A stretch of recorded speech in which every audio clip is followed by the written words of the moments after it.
Hi everyone, so very warm welcome to all of you at engineering वाला। Engineering वाला पे आप सभी का स्वागत है।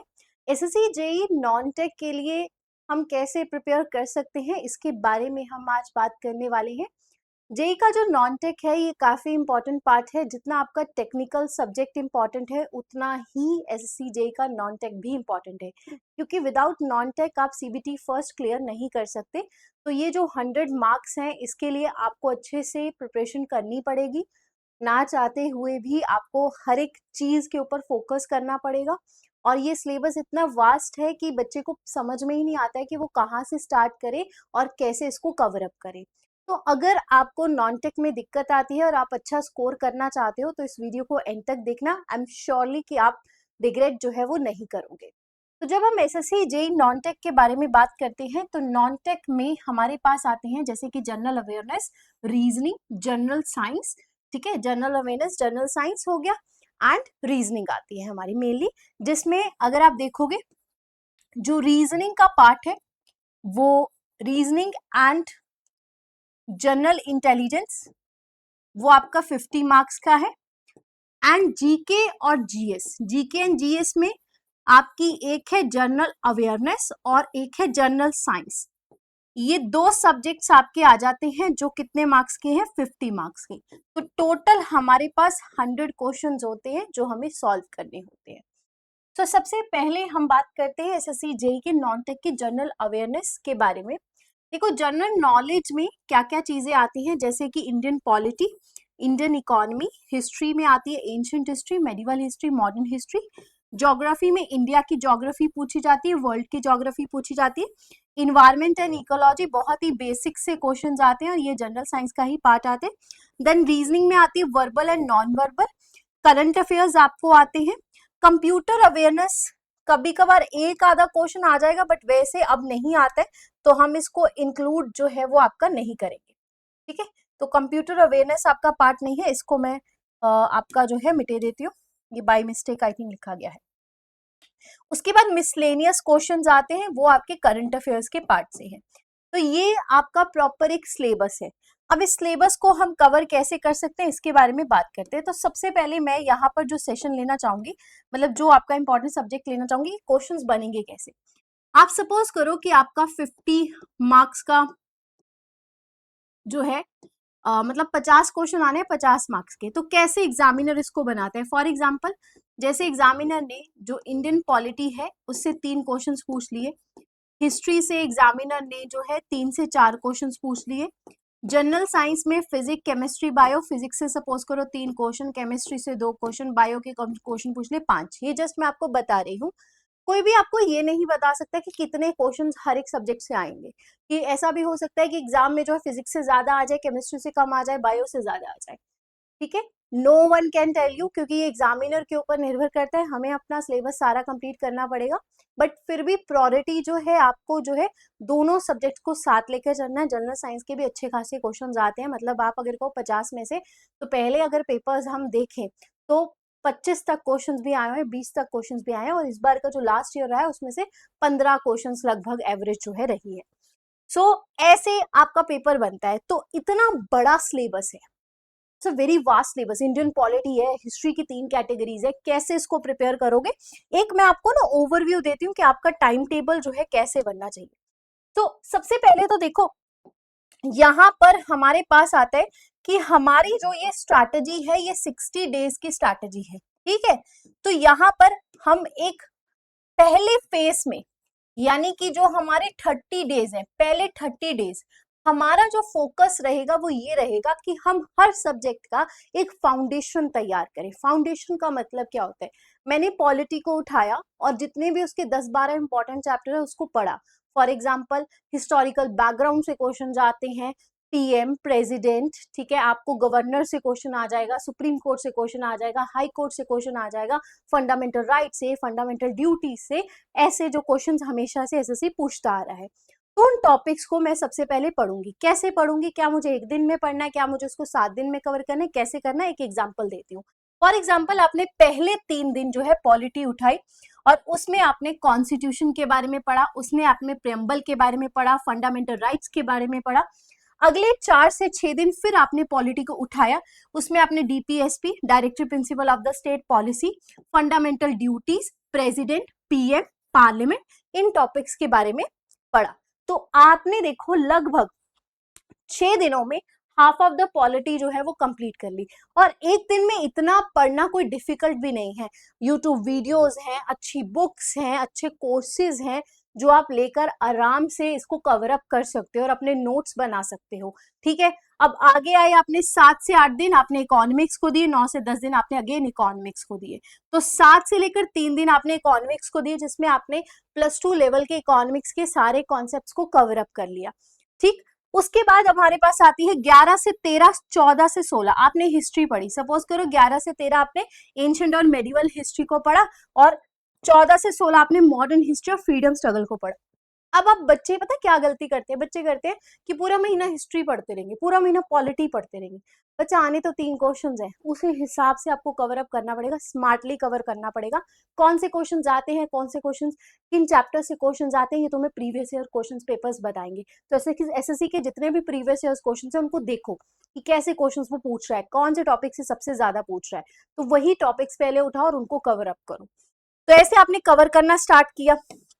फिर आप आगे जैसे 17 to 18, 19 to 20 ऐसे आपने ज्योग्राफी स्टार्ट कर दी, देन आपने साइंस स्टार्ट कर दी। फिर जैसे जैसे आप जीके जीएस कर रहे हो साथ साथ आप रीजनिंग करते जाओ, रीजनिंग को मत छोड़ो। रीजनिंग में आपने पहले दिन से ही स्टार्ट कर दो, कुछ चैप्टर्स को सीखना अपने टीचर से सीखा आपने, और उसके बाद आपने जो है उसको कवर करना जो है वो स्टार्ट कर दिया, साथ साथ आपकी जीके चल रही है।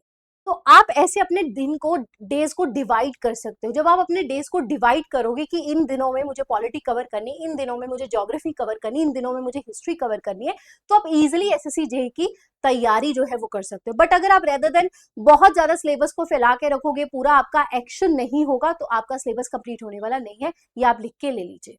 अब बात करते हैं साइंस के बारे में। सबसे पहले मैं आपको थोड़ा बहुत साइंस के बारे में भी बता देती हूँ। देखो, जब आप साइंस के बारे में बात करते हो तो साइंस में ये बहुत ही बड़ा सिलेबस है, तो साइंस के टॉपिक्स तो मैं आपके लिए लेकर आई। दीज आर द टॉपिक्स जो आपको साइंस में कवर अप करने हैं, जहां से क्वेश्चन आएगा।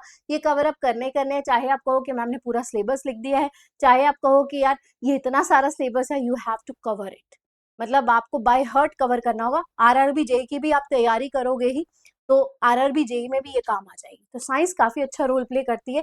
जैसे कि अगर आप देखोगे यहाँ पर फिजिक्स में motion and its law, force and pressure, work energy, power, gravitation, sound and wave, light का reflection, refraction, electricity, sources of energy, heat and temperature, units and measurement. ठीक है, बायो का लाइफ प्रोसेसेस हो गए, digestion हो गया, excretion हो गया, cell structure, human digestive system हो गया, रिप्रोडक्शन हो गया, बहुत इंपॉर्टेंट चैप्टर। प्लांट्स में रिप्रोडक्शन कैसे होता है, डिजीजेस से क्वेश्चन है, माइक्रो ऑर्गेनिज्म, प्लांट्स के टिश्यूज, इन्वायरमेंट वगैरह हो गया। केमिस्ट्री में ये सारे टॉपिक्स हैं। ये अभी भी कम है, इसमें और भी टॉपिक्स एडअप हो सकते हैं, बट फिर भी आप यहाँ से स्टार्टिंग कर सकते हो जनरल साइंस की। ठीक, अब बात करते हैं एक और बहुत इंपॉर्टेंट चीज के बारे में। यहाँ पर देखो, हमने फेस नंबर 2 में ये किया कि हमने एक बार जो है बढ़िया तरीके से स्टडी कर ली। जब आप 2nd मंथ में आओगे तब आपका क्या होना चाहिए, तब आपके प्रैक्टिस एमसीक्यू साथ साथ आ जाने चाहिए। आप टॉपिक्स को पढ़ भी रहे हो, साथ साथ आप एमसीक्यूज भी कर रहे हो। जैसे for example daily subject wise आपको एमसीक्यूज देने स्टार्ट करने हैं जब आप 2nd मंथ में आ जाओगे, दूसरे मंथ में आ जाओगे। जितने ज्यादा आप एमसीक्यूज प्रैक्टिस करोगे, चाहे आपके जीके जीएस के हैं, चाहे आपके जनरल साइंस के हैं, चाहे आपके करंट अफेयर्स के हैं, उतना कम ब्लीड करोगे आप पेपर में। मतलब उतना कम आप रोगे, उतना कम आपका जो है कह लो कि पेपर खराब जाएगा, उतना अच्छा आपको पेपर होगा। अगर आप चाहते हो ना कि आप स्माइल करते हुए वापस आओ उस दिन पेपर देने के बाद, सब बच्चों को पेपर डिफिकल्ट लग रहा है बट आपको इजी लग रहा है, तो ये एक्सरसाइज मत छोड़ना। जितने ज्यादा एमसीक्यूज प्रैक्टिस करोगे उतने ज्यादा तुम्हारे चांसेस सिलेक्शन के होंगे। ये मैं तुम्हें लिख कर दे सकती हूँ। कोई यूट्यूब वीडियो, कोई ऐसा सोर्स नहीं है जो तुम्हारा एग्जाम क्लियर करवा पाएगा, बट एक टीचर की जो गाइडेंस होती है वो इंपॉर्टेंट है। सेकेंडली, तुम्हारा क्वेश्चन प्रैक्टिस करना इंपॉर्टेंट है। ठीक, तो करो, बेटर रहेगा, क्योंकि यहाँ पे तुम्हें गलतियां पता लगेंगी, एग्जाम में तुम गलती नहीं करोगे। तो तुम क्यों छोड़ रहे हो अपनी सीट सिर्फ एक कारण करके कि तुम कोर्सेज देख रहे हो और क्वेश्चंस को प्रैक्टिस नहीं कर रहे हो? दिस इज रॉन्ग बच्चा, this is very very important. Subject wise, section wise full length mock test लगाओ, उनका एनालिसिस करो, क्या गलती कर रहे हो, कौन से टॉपिक वीक है, उनको दोबारा से पढ़ो, यही तुम्हारा काम है और यही पर तुम आलस कर जाते हो। ठीक, अब जैसे एक और चीज है, फुल लेंथ मॉक टेस्ट भी दो अल्टरनेटिव डेज पे, जब एग्जाम पास में आ जाएगा बहुत ज्यादा, जितने ज्यादा मॉक टेस्ट दोगे उतने बेटर होते जाओगे। फर्दर मोर टाइम टेबल बच्चे बहुत बार पूछते हैं कि हमारा पूरे दिन कैसा रहना चाहिए। 60 मिनट कॉन्सेप्ट रीडिंग को दे सकते हो, 1 घंटा आपने कोई टॉपिक उठा लिया, उसको आपने पढ़ा, जो भी आपने टॉपिक डिसाइड किए। 30 मिनट आप हर दिन अपने एमसीक्यूज प्रैक्टिस को दे सकते हो। पहले दिन से स्टार्ट करो, एग्जाम्स का वेट मत करो कि जब पूरा सिलेबस कंप्लीट होगा, एग्जाम पास में होगा तब दूंगा। 30 मिनट आप शॉर्ट नोट्स बनाने को लगा सकते हो, जो भी टॉपिक आपने पढ़ा। 30 मिनट आप हर रोज करंट अफेयर्स को लगा सकते हो, कोई भी वेबसाइट या कोई भी टीचर को फॉलो कर सकते हो जो आपको कंफर्टेबल लगे। तो ये आपका प्रॉपर स्ट्रैटेजी जो है बच्चा है एसएससी जेई की। अब जैसे डेली का टाइम टेबल आप डिसाइड कर सकते हो कि कैसे आपका होना चाहिए। जैसे फाउंडेशन आपकी हो गई तो आपने मॉक टेस्ट स्टार्ट कर दिए, ठीक है, आप डेली 1 मॉक टेस्ट बना रहे हो, ऐसा एक प्रॉपर टाइम टेबल बनाओ, उसमें लिखो कि आज मैं ये टॉपिक कवर करूंगा, आज मैं ये टॉपिक कवर करूंगा। आपकी दीवार पे होना चाहिए, वो दीवार पे होना चाहिए, तभी आपको पता होगा ना कि अगले दिन आपको क्या करना है। तो वो कंप्लीट कर दो, अगर नहीं भी कंप्लीट हो रहा तो मेंशन करो दिस इज इनकम्प्लीट, ये मुझे आगे कंप्लीट करना है।